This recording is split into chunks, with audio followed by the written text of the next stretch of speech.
2 plus 2 is equal 4.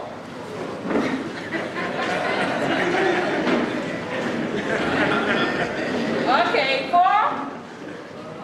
plus 4 is equal 8. Very good. Let us now do it. Okay? So 1 plus 1 is equal 2. 2 plus 2 is equal 4. 4 plus 4 is equal 8. Very good. Yes, so I want to share experiences of business studies paper 2, and possibly my colleagues will either concur with me or have maybe additional things and so on and so forth. So in the interest of time, there are a number of programs that we carry out in Kapsabet Boys, maybe during the plenary session. If you have any question, I could maybe help you respond so that we can share these things and ensure that our students do well. We have no results to be proud of this time, so I don't know what happened, but we are living to fight another time. So in business studies paper 2, it is a paper that is not very easy to most of our candidates. I think my fellow presenter should have actually told us or reminded us that paper 1 is a booster paper as far as business studies is concerned, because paper 2 is not a particularly easy paper. And in the remaining 50 minutes, I'll just say a few things concerning paper 2. Now, paper 2, students fail. And that is not, that is in the public domain. They don't do very well, whether they come from good schools or otherwise. So, there are some of the students that, why our students, or some of the reasons why our students fail business studies paper 2 is failure to follow instructions. Our students don't follow instructions. Or the rubrics that are given, where they are told to answer only 5 or attempt only 5. You find a student doing number 1, 2, 3, 4, 5, and number 6. Then number 6, he scores 18 out of 20. All these others, he scores a total of 14 in all of them. So when marks are awarded, he gets 14 because the 18 are left out. So students fail to follow the rubrics. Another reason why business studies paper 2 is not done very well is failure to use the correct terms, incorrect use of terms. There is heavy incorrect use of terms in paper 2 among our students, and I think maybe we'll go and remind them that they need to to use the correct terms. For example, when a student is asked, or when a question asks, explain 5 features of a public company, you find a student talking about, it has a minimum of 7. And an indefinite number of members. What is the problem? Members, isn't it? We do not have members. So the point is correct, but because the student is using wrong terms, they do not score marks. Students again fail to match the differences. Another reason why our students don't do well. Remember that paper 2, somehow questions on difference must come out. So students fail to match the differences. For example, when students are asked a simple question, distinguish between goods and services. You find a student talking about goods are tangible while services cannot be separated from the producer. We acknowledge that goods are tangible, isn't it? We also acknowledge that services cannot be separated from the provider. But what is the problem? The differences are not, the concepts are not matching. The differences are independent, correct, but we mark the matching concept as far as differences is concerned. Students also misinterpret questions. There is heavy misinterpretation of questions among our learners.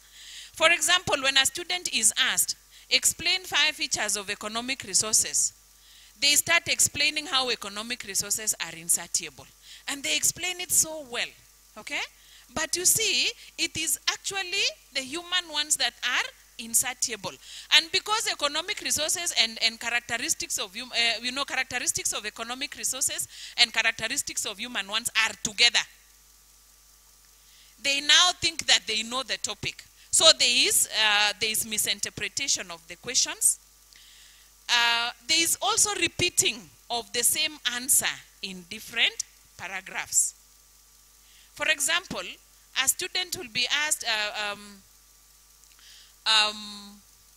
methods used by the government, for example, to encourage investors in rural areas. They will talk about development of infrastructure very well and explain, they get their 2 marks. Then another paragraph, they'll talk about expansion of roads. Is there a difference between development of infrastructure and expansion of roads? There's no difference, isn't it? So you find a student scoring only for 1 because there is a lot of repetition. Another reason why students fail in business studies paper 2, or maybe across the board, is examination leakages. Every time there are examination leakages, it is very easy to detect. And the concept or the concepts of the students are no longer marked because they are wrong concepts. And I don't know what happens. You know, the Bible tells us that the devil is a liar. I think he's actually a liar, because a student has leakage, has answers, but unfortunately he has the wrong answers. A whole class of 30 or 60, all of them have the wrong answers. I think that is what we experienced last year. My colleagues can attest to that. You know, until at some point, mungesikia watu wakisema, kwani ya walimu ni wajinga aje, mbona wanapewa wanafunzi answers wrong? So we were marking the work of the teacher, not the work of the student. Unfortunately, now the answers again were not correct. So I believe maybe in our centers we did not have such situations. And anyway, it is not, it disfavors the student, and even it is not correct. We also have negative attitude towards some topics. You know, every time I ask, year in, year out, I ask my students when we finish the syllabus, which topics do we redo? They'll talk about home trade. They will talk about national income. They will talk about public finance and the ledger. You know, I can almost guess even the current Form 1s will tell me the same thing. I've asked myself, or is it me who doesn't know how to teach these topics? Because every year they keep on saying, repeat those ones. We don't want those ones. And you know, they will ask you. The other day I was teaching Form 4's source documents and books of original entry. When I was about to finish, a student asked me, Madam, is this topic examinable? I asked him why. Kasema hii ni Greek hatujaelewa kitu, nangangana na general journals ananiambia, is this examinable? So I asked him, what is the problem? We've not understood from source documents. I got so worked up. My heart just almost, I felt so bad. Because you've given your all to teach, and then they ask you now, even if it is examinable, now you don't examine. Wacha ikuje kwa KCSE. So that is a very bad attitude. And you know, from there I went and found my colleagues. We set a paper for journals, and we gave them. Unajua ile ya kuset na hasira, the highest are 32 out of 100. And actually, I told my colleagues, I think that is where we should start the fight now. I think that's where we should start the war. Unajua saa zile mnataka kuchokozana, mnaanzia mahali, si ndio? You start from somewhere. So I told the members of the department, I think we should now start from here.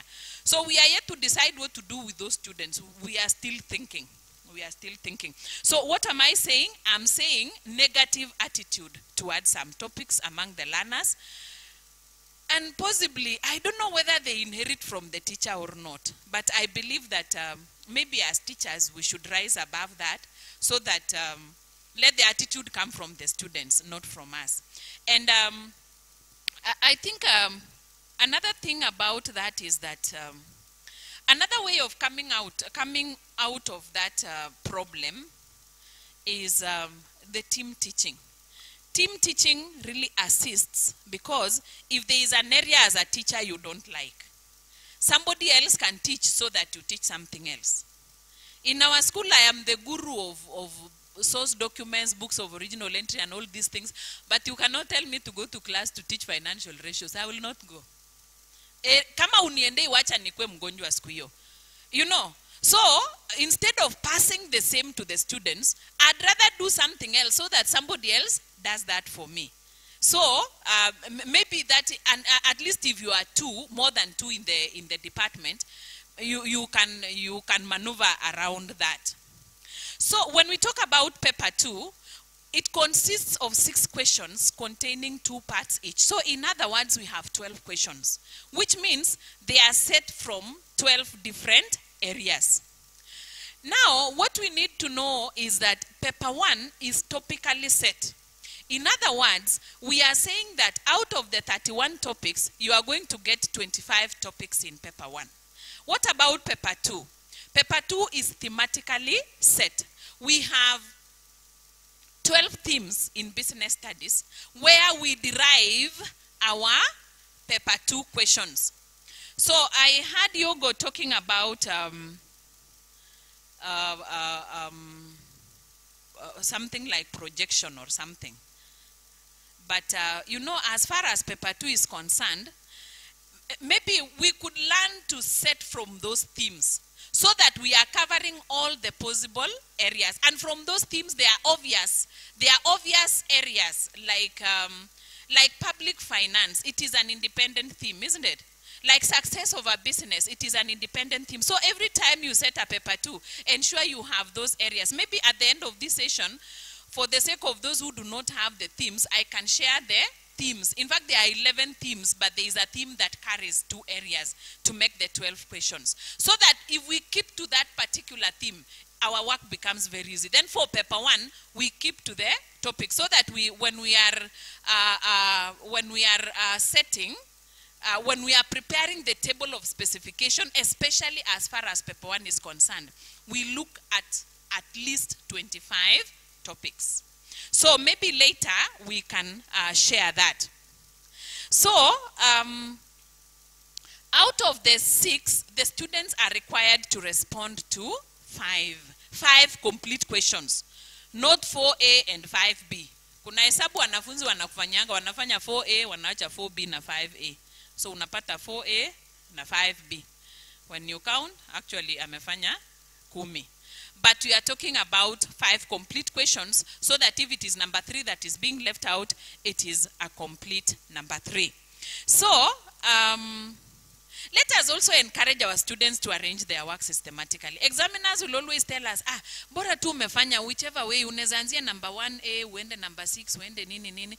But let us encourage them to arrange their questions systematically. If it is 1A followed by 1B, then if you go to number 6 now, go to 6A followed by 6B, so that we don't have questions jumbled up. 1A is here and then 1B is in page 16.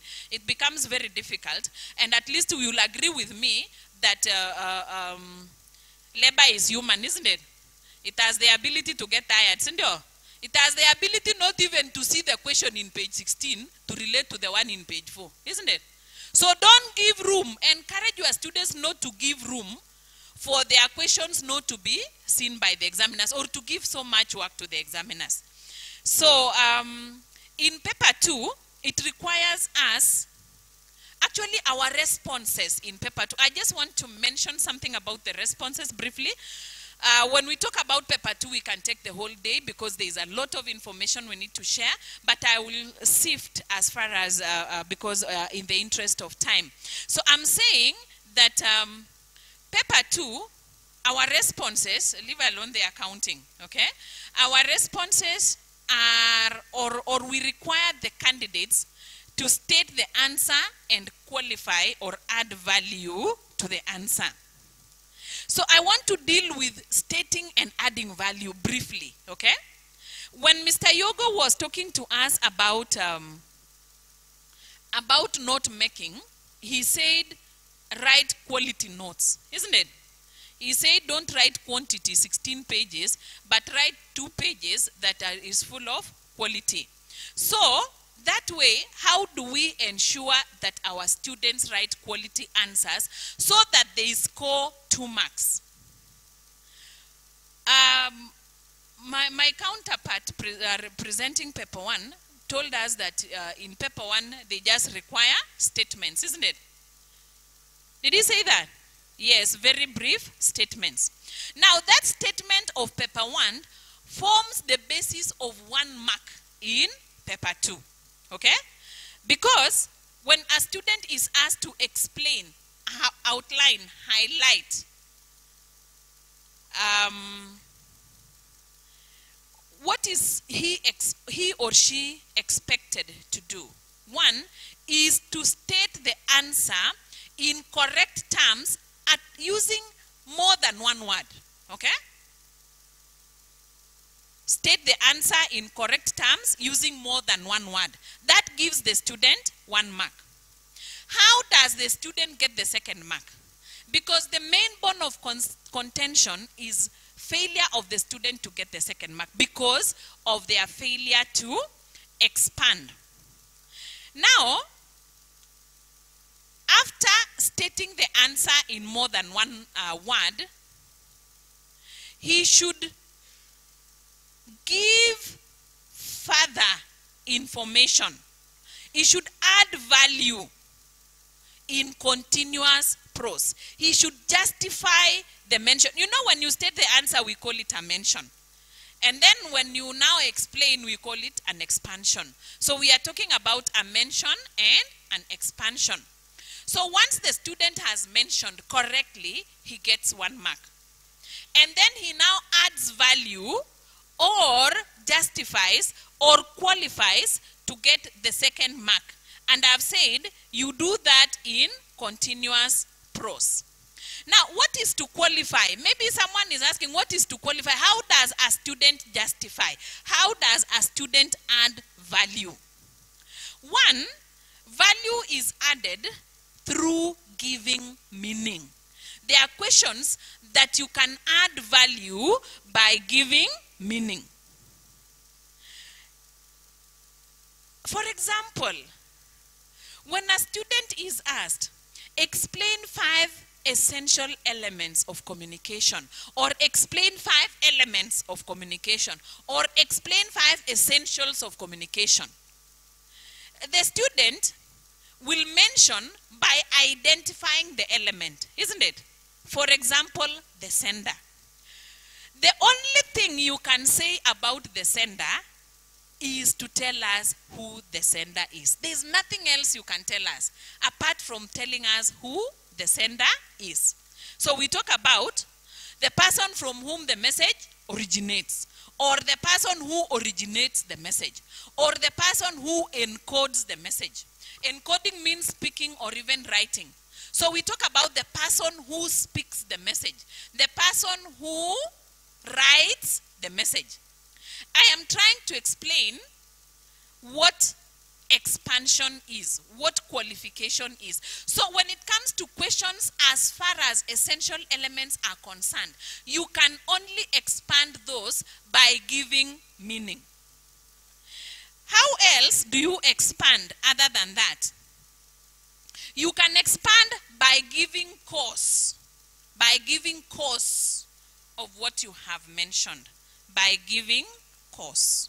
Kwa nini? Why?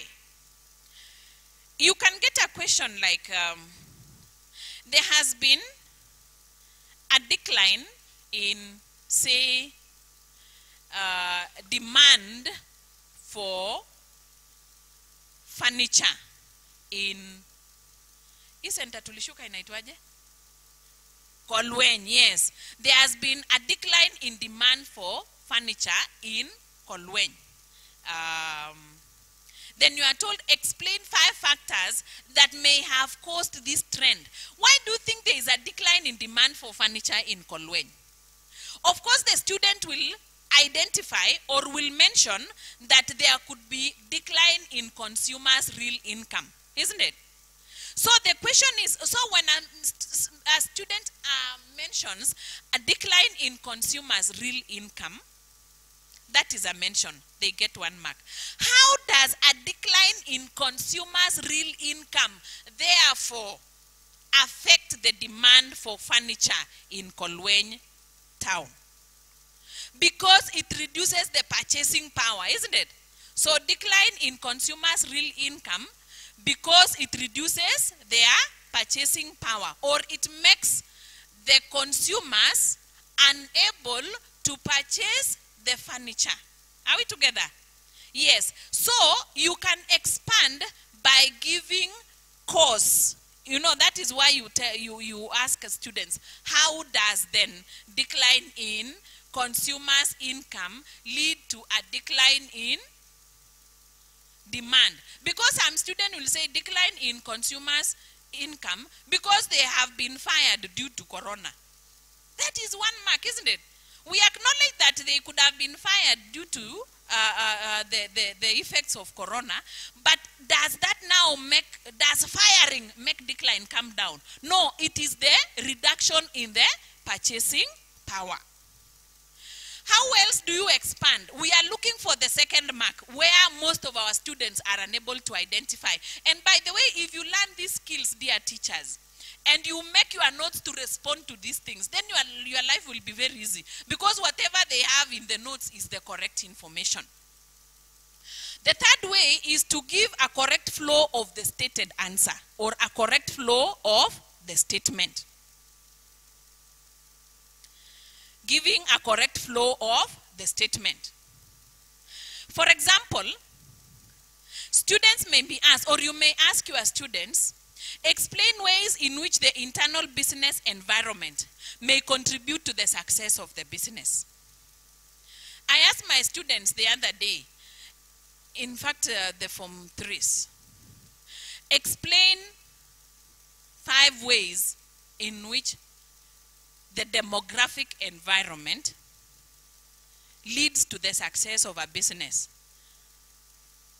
It's unfortunate that almost none of them got it right, because they wanted to be told, list the external environmental factors. That is what they wanted. And in fact, why I'm saying they wanted is because they listed for me the external environmental factors. So I asked them, now that you have set your own question, you can now award yourselves, because me, I'm awarding for the question that I set. So, reasons of ways in which the internal business environment may contribute to the success of business. So a student will correctly mention, or will correctly mention, for example, employment of adequate labor or skilled labor, okay, or experienced labor. How does employment of skilled labor lead to the success of a business?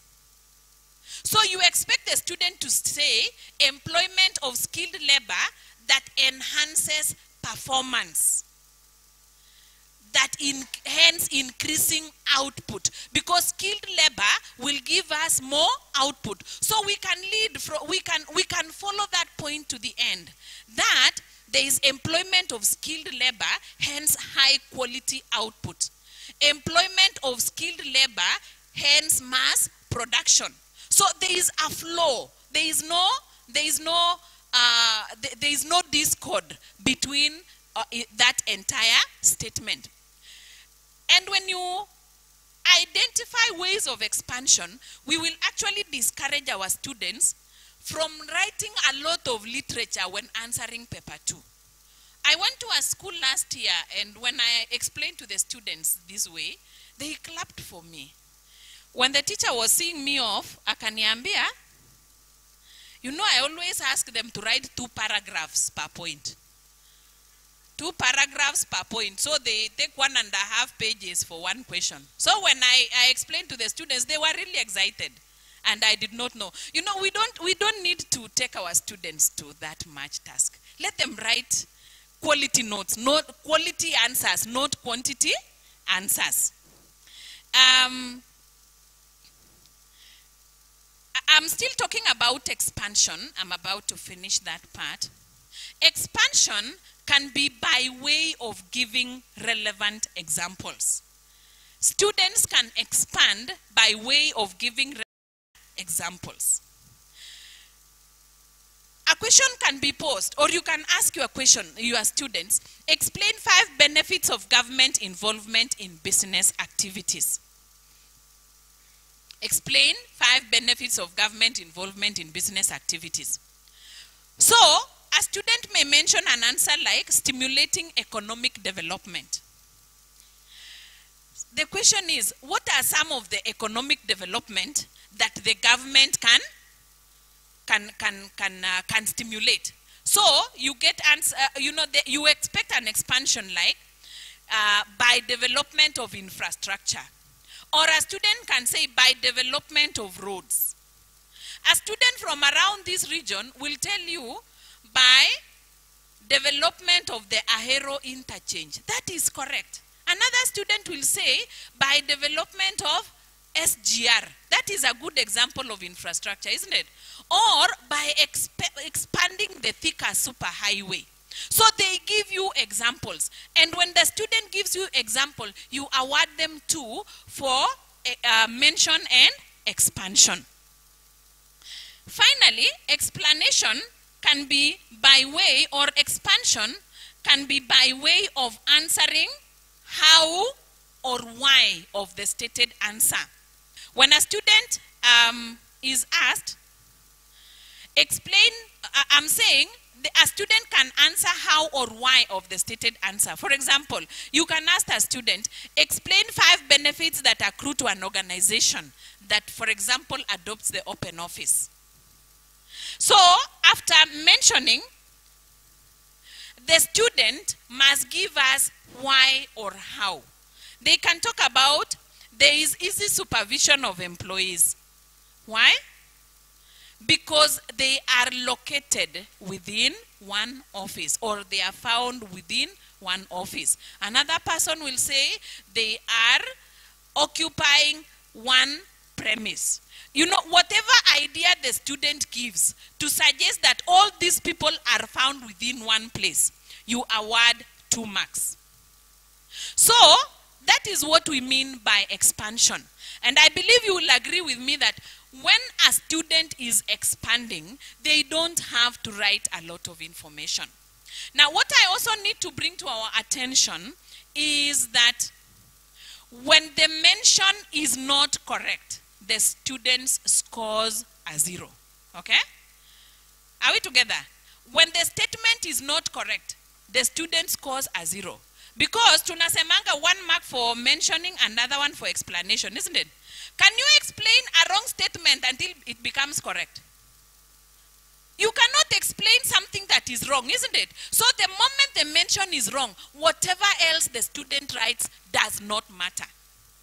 So there is actually, we say that there is 1 mark for mentioning, otherwise 2 marks. Otherwise means mentioning and expanding correctly gives you 2 marks. So, I think that is that. I have around 22 minutes to go. Let me see how much I can do. I wanted us to maybe very briefly run through the different categories of questions in paper 2. Now, there is this, you know, all the questions in paper 2, of course, except accounting, will talk about explain or discuss or describe or outline or highlight, isn't it? Yes?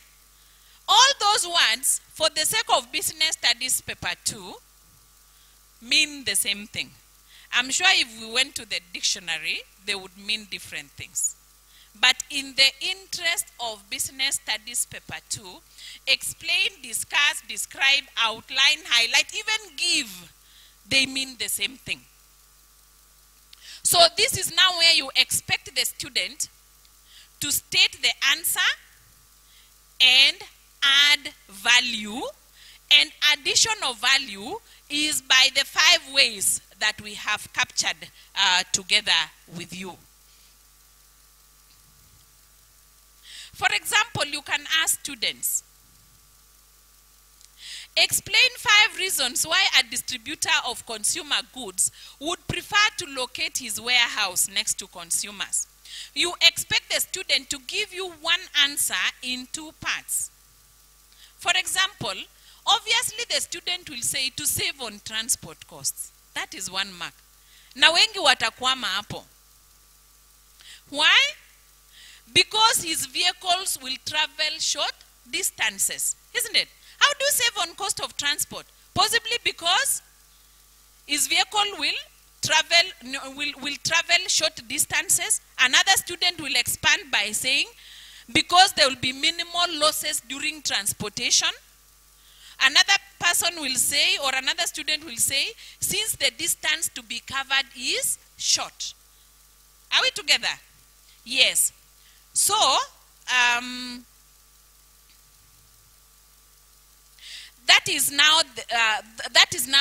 those are now the general terms that we use in paper 2. Now, those are, we call them action verbs, isn't it? You are told to explain, you are told to describe, you are told to discuss, you are told to outline, you are told to highlight. You know, our little English that we still remember is that, verbs are doing words, isn't it? Action. That's why we call them action verbs. Now, those are the general action verbs that we have. Now, you are told to explain what? Okay?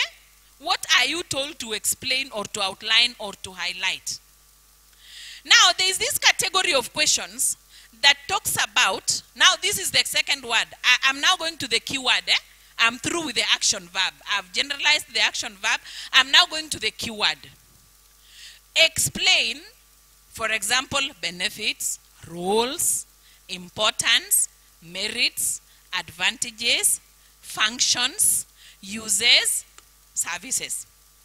I've said how many words? A number of them. Benefits, roles, importance, merits, advantages, functions, uses, services. For purposes of answering paper 2, all those words are handled in the same way. Now, all those words that I have mentioned sound positive. So I tell my students, when you get those questions that talk about benefits, roles, importance, advantages, merits, services, uses, functions, you write at the end, you put a bracket somewhere, positive, positive. What does that mean? You do a positive mention and then you do a positive expansion. Because that response, the response you are giving must sound positive. So, in here, when you are dealing with those, with that category, you state the benefit or the use or whatever you've been asked or the advantage and let it be positive. Okay? Let it be positive. Then, give us reason why or how. Of course, using connectors because it should be flowing. Should be in prose. Our responses actually should be in prose form. For example, explain 5 reasons why the government involves itself in business activities. Why does the government involve itself in business activities? So here it is the reason, isn't it? So we are talking about provision of large capital for investment. Okay, that is a benefit, that is a mention. Why? Because the private sector may not be able to provide, isn't it? So when a student talks about provision of large capital for investment, which the private sector cannot provide, those are 2 marks because there is a mention and an expansion. What about, let us go to another category. Another category is circumstances or circumstance questions. Circumstance questions. We have been reminded in paper 1 that we must use the conditionals, isn't it? The conditional clauses. The problem with answering these questions, taking ourselves through this, we use a lot of things of English that we have forgotten. Now we are talking about conditionals, isn't it? That is if, when, where, in case, isn't it? Yes. So, circumstance questions are qualified situations. You are told, state what happens if an action is taken. What would happen if this happened? So we are not saying that that thing has happened, okay? But we are saying, if that situation comes around, what would you do?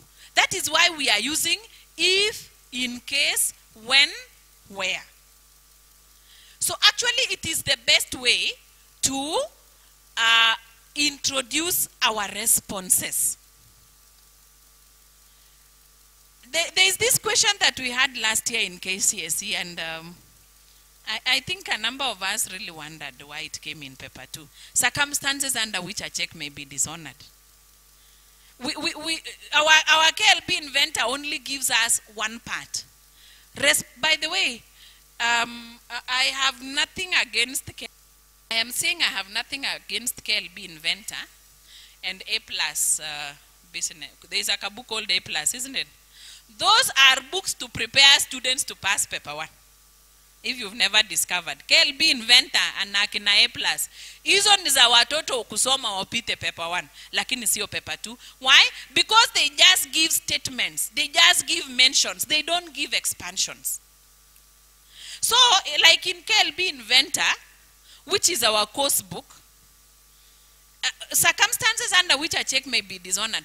They give us about 11 of them, very many of them, but there is no expansion whatsoever. Then comes paper 2, circumstances under which a check may be dishonored. It was really rough for the students because they could not even imagine, they could not even think beyond what the textbook has written. But when we teach them this skill right from the beginning, they should be able to think outside the box. They should be able to think beyond what they are given. I normally tell my students, don't think outside the box.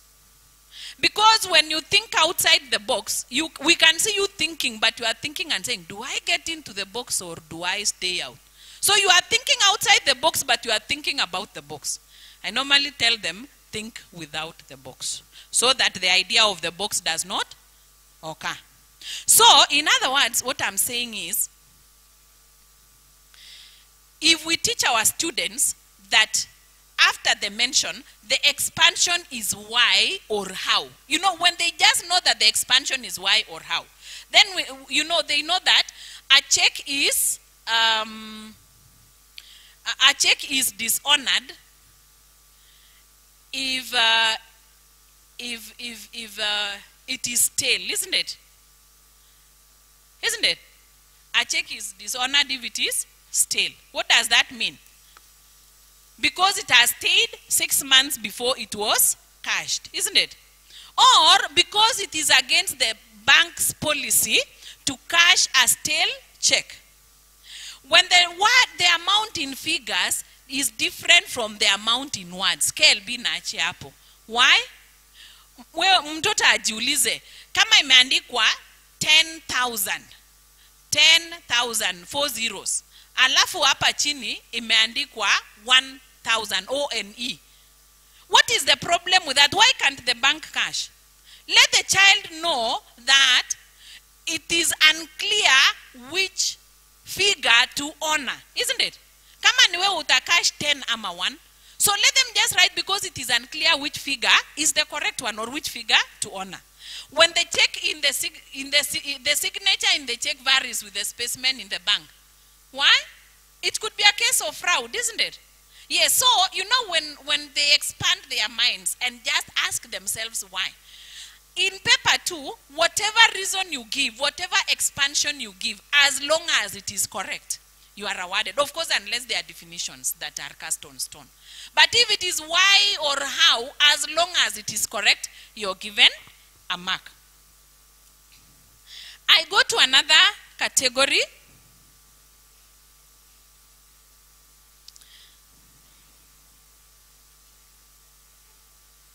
There is the category of principles. Allow me to briefly talk about principles, and they are also, sometimes they are called doctrines, sometimes they are called guidelines, isn't it? Yes. Now, for principles, they actually must be answered in 3 parts. Unfortunately, inventor gives us 2 parts. In the meantime, I'm talking about principles. Inventor gives us 2 parts. What we are supposed to do is to identify the principle or the guideline or the doctrine in correct spelling. When we talk about principles or documents, those ones must come in correct spelling. After that, you tell us what the principle is all about. That is how far the inventor takes us. So step 1, name the principle. Number 2, define the principle. Number 3, tell us why.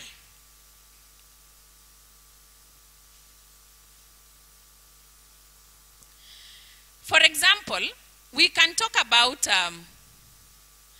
principles of insurance, okay? There is the principle of indemnity. So the student can just write indemnity. I've had teachers who tell the students you must write principle of. It is not necessary to write principle of because already the question is asking about principles. So whatever you write, we assume are principles, okay? So the student can write indemnity or principle of indemnity, okay? So what is principle of indemnity? That a trader or the insured is brought back to his original financial position he was before the risk that caused a loss occurred, whatever, that long story, isn't it? So that is where our books leave us. Why should an insured be indemnified? Let the student write why the insured be indemnified. So what would be the reason why the insured is indemnified?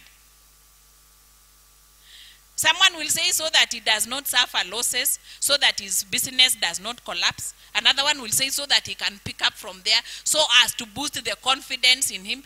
But when you leave it at,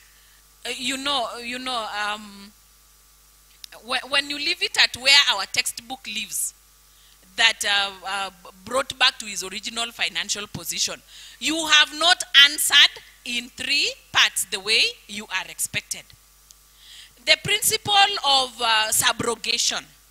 Any salvage is taken up by the insurance company. That is what our books tell us. Why?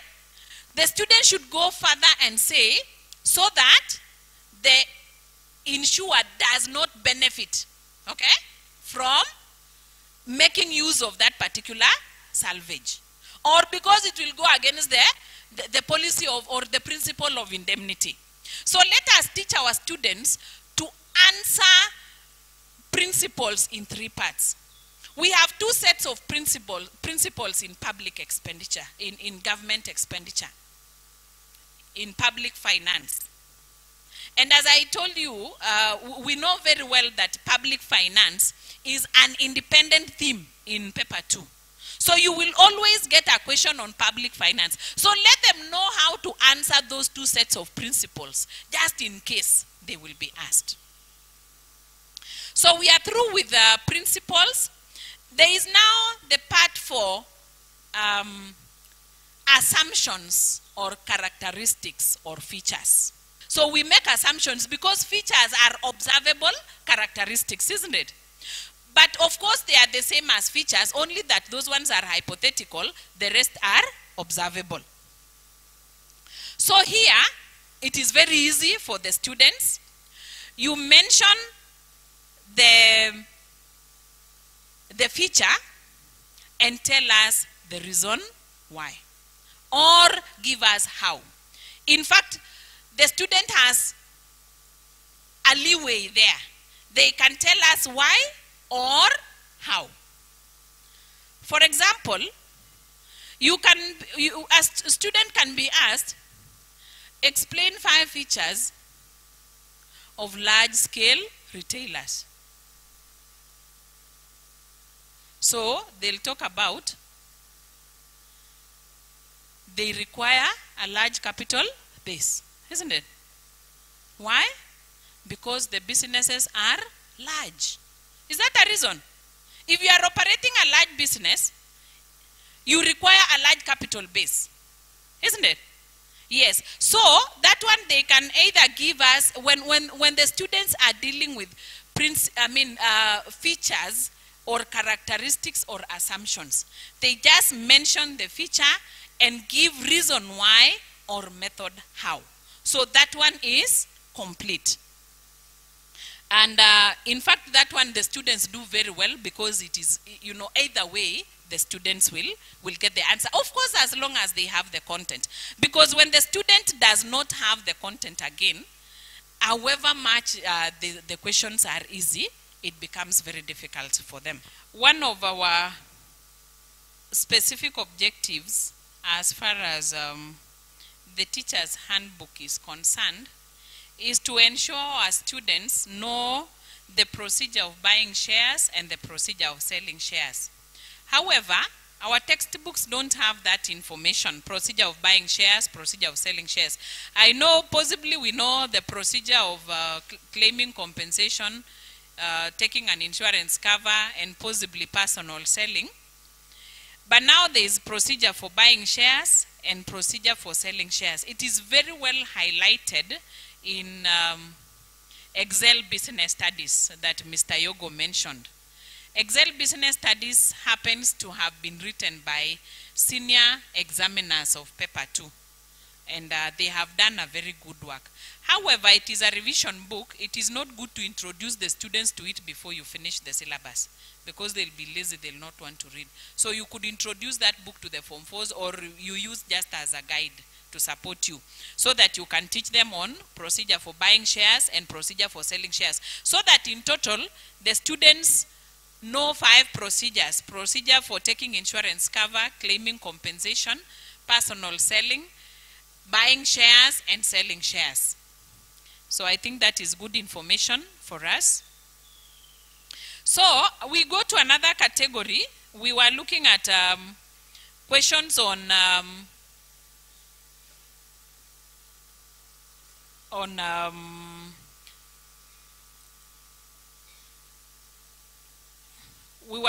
questions on characteristics, features, assumptions, and principles, isn't it?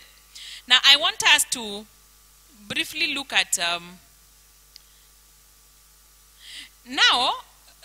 let us talk about questions on disadvantages. There are those questions that ask you on disadvantages, demerits, shortcomings, challenges.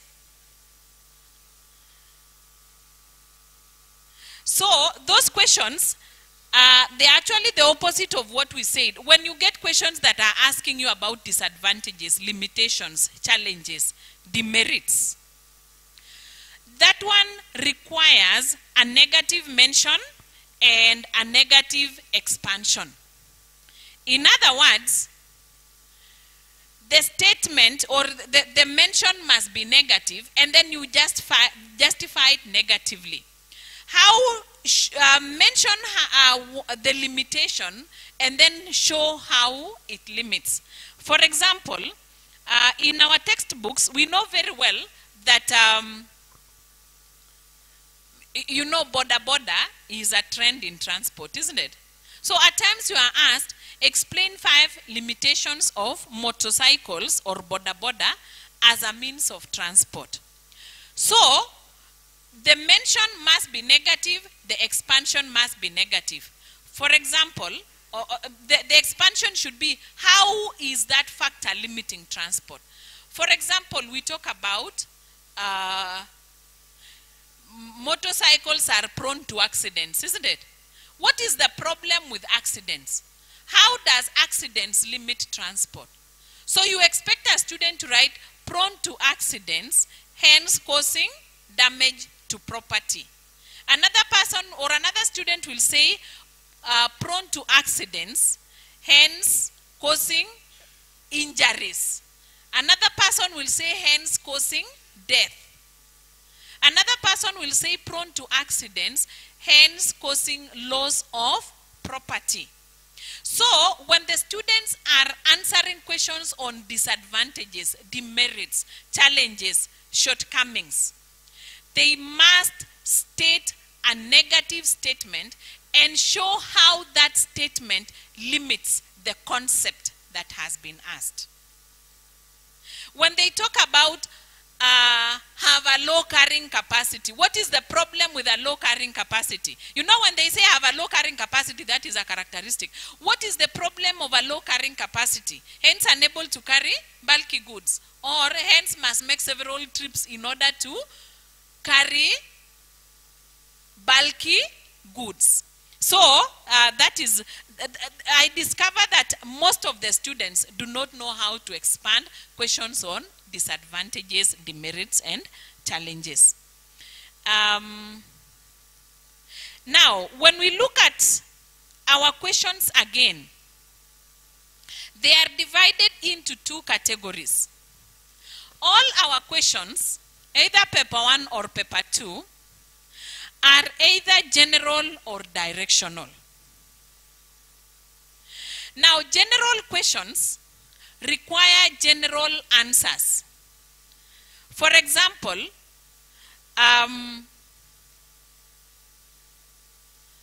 features of entrepreneurship. Those are general. That is a general question, isn't it? But most of the questions are directional, requiring the student to give answers to the direction of the question. Therefore, when the questions are directional, they are either positive, hence require positive responses, or negative, hence require negative responses. For example, a student or students can be given a question, always will be tested on entrepreneurship in paper 2, whether we like it or not. We will be tested on, okay, the theme talks about success of a business enterprise. But in 2020, we had a question that was talking about failure of a business enterprise.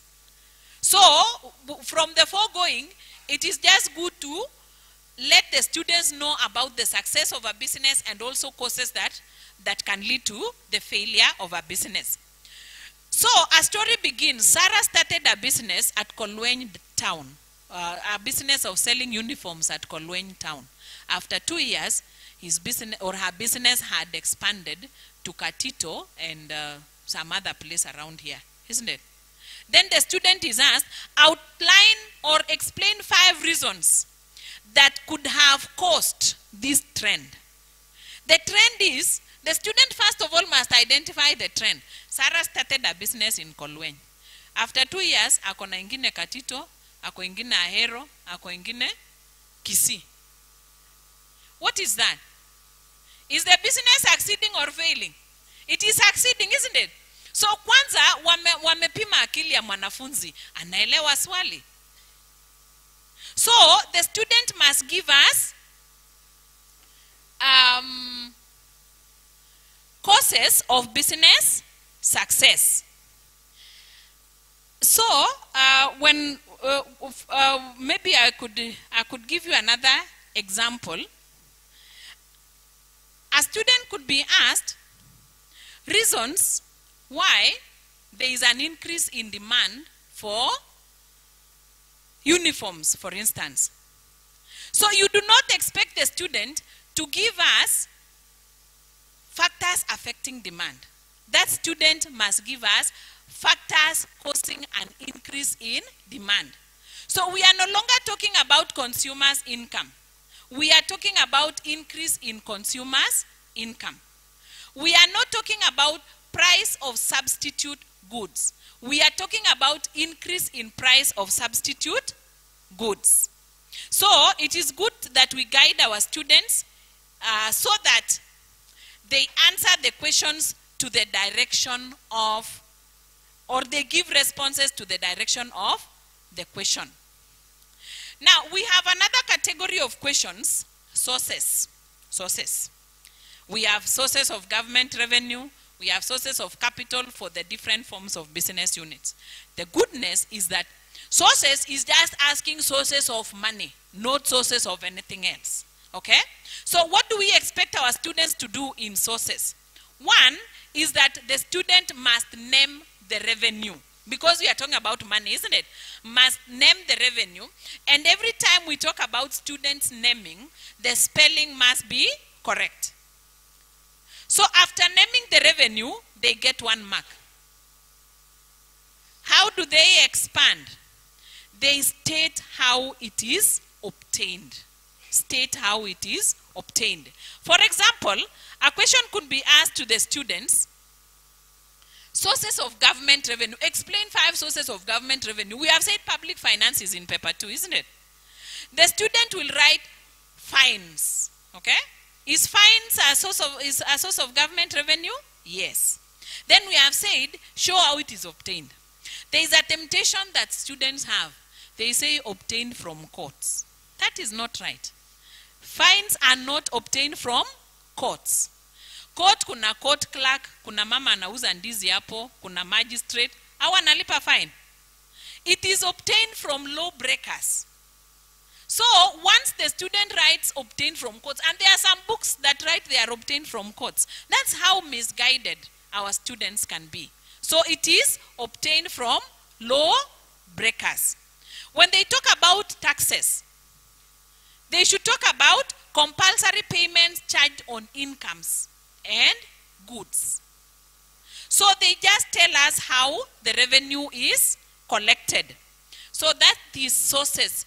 Allow me to talk about documents. Allow me to talk about documents in the interest of time. When we ask students about documents, we have documents used in home trade. We have documents used in international trade. And you know, we may not get a question that, a blanket question that just asks about documents used in home trade. We could be asked accounting documents used in home trade or non-accounting documents used in home trade. We could also be asked about documents initiated by the seller or documents initiated by the buyer. We could be asked about documents that initiate the transactions. There are documents that progress the transactions. We have documents that conclude the transactions. So all those subdivisions must actually be, we should guide our students to know that. So what is the procedure? 1, let them name the document in correct spelling, and then they give the key function. Very easy. You name the document, give the key function. And the key function must be correct. For example, if we ask our students about documents used in home trade, we expect responses like invoice, credit note, debit note here and there. So the invoice must be in the correct spelling, 1 mark, okay? And then, what is the key function? To demand payment for goods sold on credit. When a student writes to demand payment for goods, it is not correct. It is written only when goods have been sold on credit. What about credit note? The books say to correct an undercharge. Where is the undercharge? It should be undercharge made in the invoice. Yes. So, those are some of the things that we need to let our students know. And even as we are marking now, let us be hard on them. Because you know these ones, there is no other way. It is cast on stone. Issues to do with documents, principles. Let us insist on the right thing so that at that day they are ready. Maybe we also have documents used in clearing goods at the port. Maybe you can ask them that one so that they can be able to categorize. We also have documents required in registration of companies. So when we talk about documents, it's a whole array of all of them. Let them just maybe have a page where they divide. These are documents used in home trade. These are accounting documents. These are non-accounting documents, and so on and so forth. What about the category of distinguish or differentiate? We have the category of distinguish and differentiate. I think I had mentioned that slightly. Let us encourage our students to use a table. I know in paper 1 watachorewa table, but let us encourage them to use a table, so that they use matching concepts. If it is the concept of membership, let them tell us membership on this side and the other side. how to raise capital, and so on and so forth. So for maybe for clarification, in paper 2, we do not split differences. You either get the 2 differences and get 2 marks, or get 1 or none and get 0. You cannot get one side right and the other side wrong and then you get 1 mark. You get both sides correct so that you get 2 marks. And maybe we need to impress upon our students that. And then in this case again, when it comes to differences, you know, we are not very particular about expansion.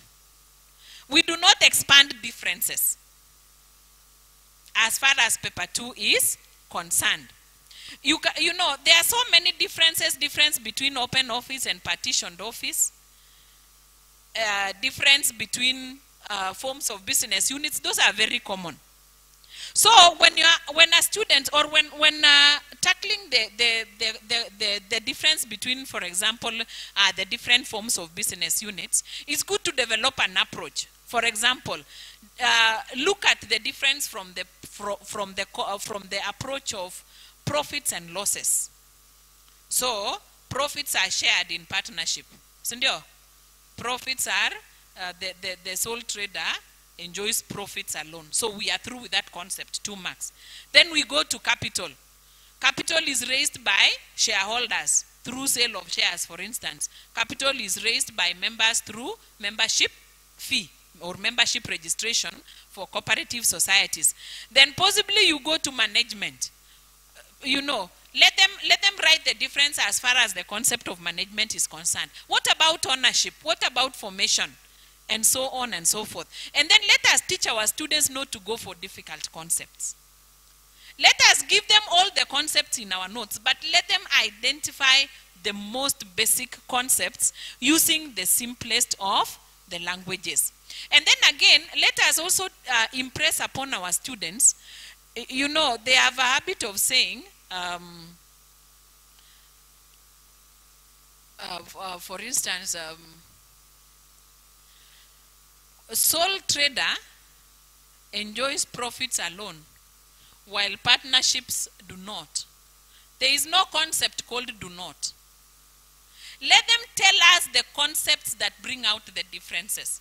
Although there are some concepts that do not are accepted. For example, when we are talking about differences between ordinary shares and preference shares, we know that ordinary shares have voting rights, isn't it? And preference shares do not have voting rights. So when a student writes have voting rights, do not have voting rights, now that is correct, because even in isolation, we know that preference shares do not have voting rights. So that is it. I'd mentioned something on procedure. Again, channels of distribution. You will agree with me that it's a very simple topic, but it is very easy for students to fail when they get the questions. Channels of distribution, again, are not split. The student either gets 2 or 0. There is no in between. So let them know that producer is for agricultural products, while manufacturer is for manufactured products. They should also know that locally produced goods that are sold abroad or imported goods. Now the trend is, you are not told, highlight 5 channels of distribution for locally produced goods that are sold abroad. You will be given a story like, Onyango is a fish farmer in Homa Bay County. He has identified market for his products in United Arab Emirates. Then you are told, suggest to Onyango 5 channels he would use to deliver his products to the market. So you should know that Siaya County is local and it is fish local producer, isn't it? United Arab Emirates, foreign consumer, isn't it? So the story should be local producer and then local consumer. Otherwise it is not, local foreign producer. So let them know, and I think we need to be very hard on these students sometimes, because very simple questions like that can actually save them, because they can either get 10 or 0, and when they make small mistakes here and there, they miss. So let us inculcate upon them.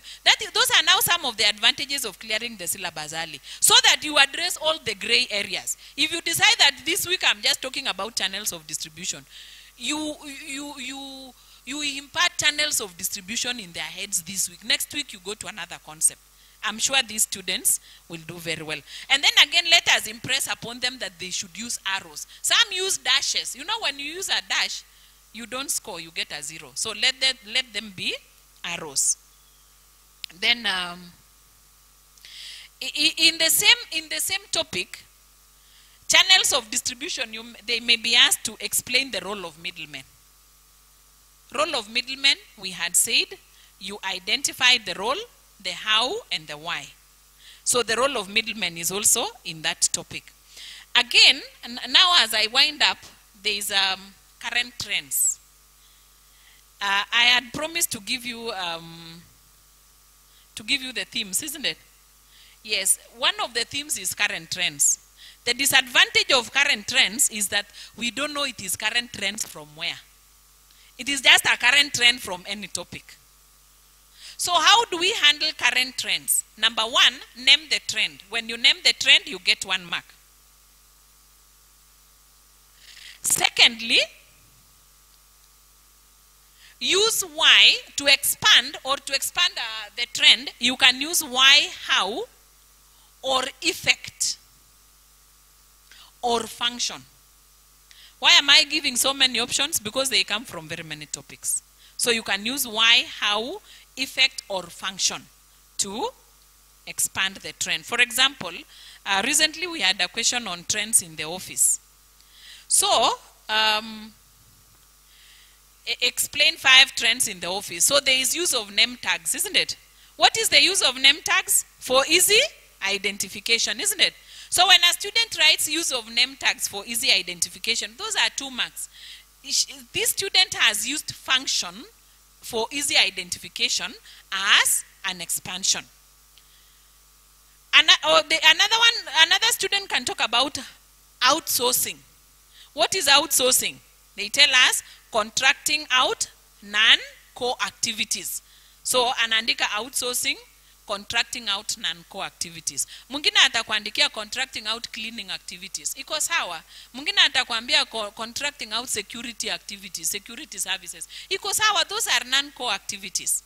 So, and in fact, let us encourage our students that when we are talking about trends, let them bring in the issue of COVID-19, because that is the latest trend in all sectors of the economy.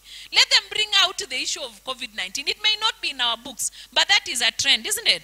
COVID-19 awareness policy to sensitize employees on how to remain safe, isn't it?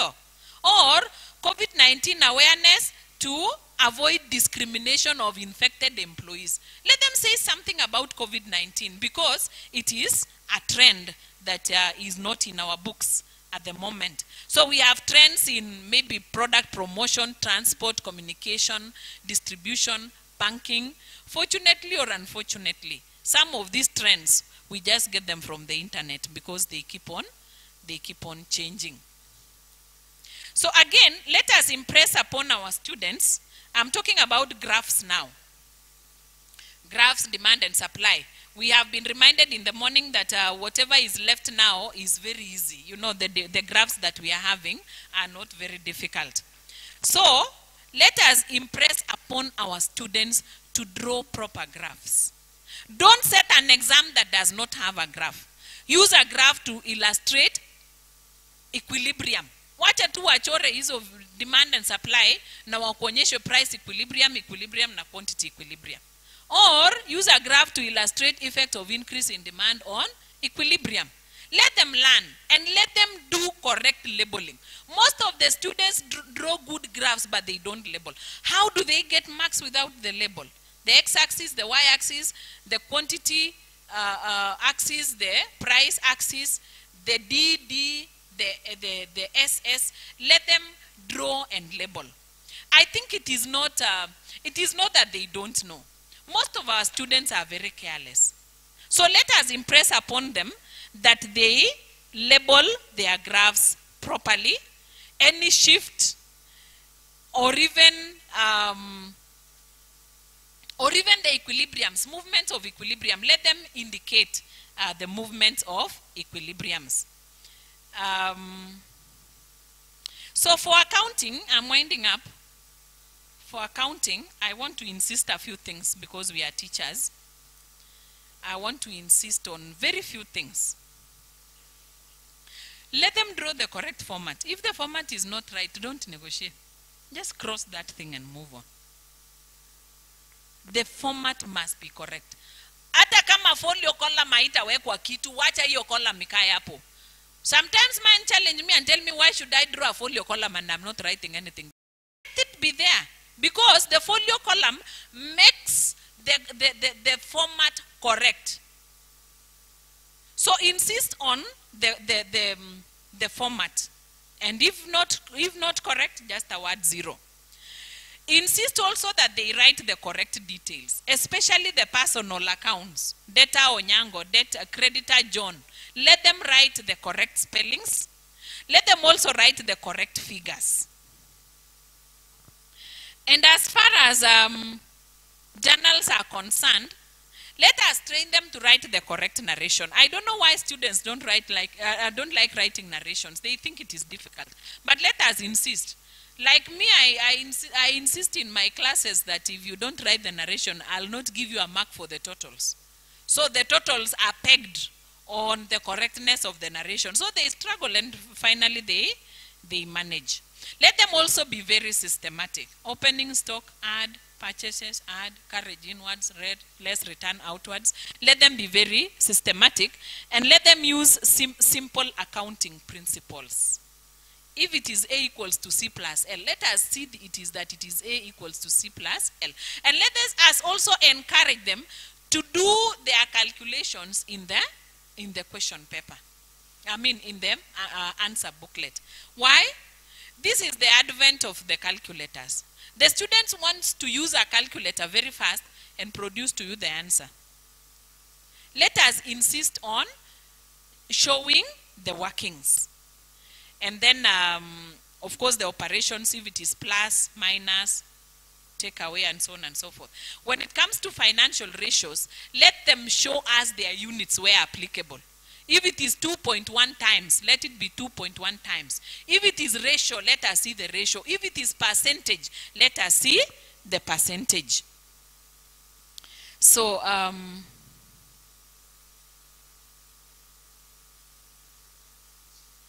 I want to say that let us keep to the 2007 syllabus because that is what we are using. And maybe it is also good to remind ourselves that since 2006,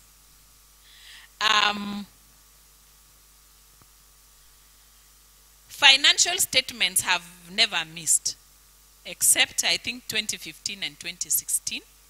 Otherwise, we've been having financial statements. It's either the trading profit and loss account and the balance sheet, or the profit and loss account and some ratios, whatever. So let us impress upon them to be able to do that one. And then we have said that for securities exchange and business plan, let us use Excel business studies because that one brings out the concepts very well. And then I want to say that let us encourage our students to write content to score marks. I believe you'll agree with me that if the student does not have content in paper 2, that student is as good as very few marks. So let them accumulate content. That is why we are saying let us give them quality notes. Let us give them correct concepts from as early as Form 1. In our school, we have trained our students in Form 1 to answer the questions the way I'm telling you. Failure to which they do not score. So they have learned, even if you get a Form 2 and give them a KCSE that is relevant to their level, they will impress you because we train them from the beginning. Even the coverage of syllabus, we work on coverage of syllabus from the beginning. In fact, in Form 1, as we speak now, we are almost through with entrepreneurship. And we, you know, so we are assured that the more scope we cover in Form 1, the more scope we cover in Form 2, the more time we shall have to revise with the candidates. So let us impress upon these things right from Form 1. You know, when we get good information like today, let us go and apply to all the levels. Because when you apply in Form 1 and Form 2 and Form 3, your work in Form 4 is going to be very easy. So I want to give you, allow me just to give you the themes and then we shall be through. Themes. Let me give you the theme so that when you are setting paper 2, you base on these themes. But for paper 1, you base on the topics. So theme number 1 is business activities and their effects on the environment. Business activities and their effects on the environment. So this one has topics like production, size and location of a farm. In fact, if you've been very keen, production and size and location of a farm are actually the same thing. So we get one question either from production or size and location of a farm, not both. Then, forms of business units, we'll always have it in paper 2. Forms of business units, our first topic in Form 2. We'll always have it in paper 1. That's why I was saying, sana sana ya differences inatokezea hapo. We are not ruling out that another question will come, but sana sana ya differences inatokezea hapo. Then, auxiliary services. Another theme is auxiliary services, all the aids to trade. Hiyo ya Form 2, topic 3 to 7, na banking. So you'll get a question from there.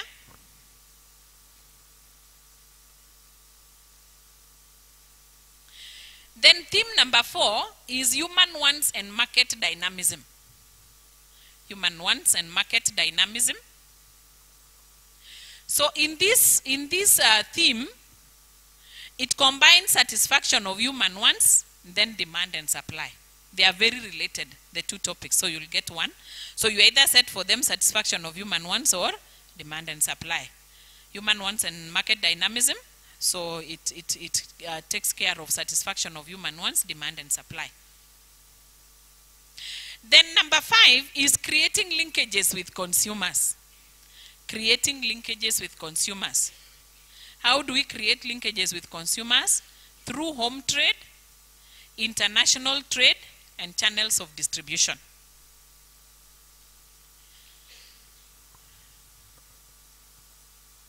So creating linkages with consumers, you either give them a question on home trade or international trade or channels of distribution.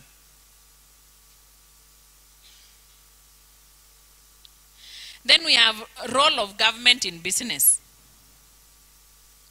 Role of government in business. That one, we have a topic in Form 2, role of government in business, but it cuts across all the topics. How the government can influence demand for furniture in Kolwen. The government will just penetrate anywhere in the topics. So that one, we cannot limit it to that particular topic. It may come from that topic, but we are not limiting it. It can cut across all the topics. Then we have measuring business operations. Measuring business operations. Those are all the accounting topics. All the accounting topics, you'll get a minimum of 2. Measuring business operations, you will get a minimum of 2.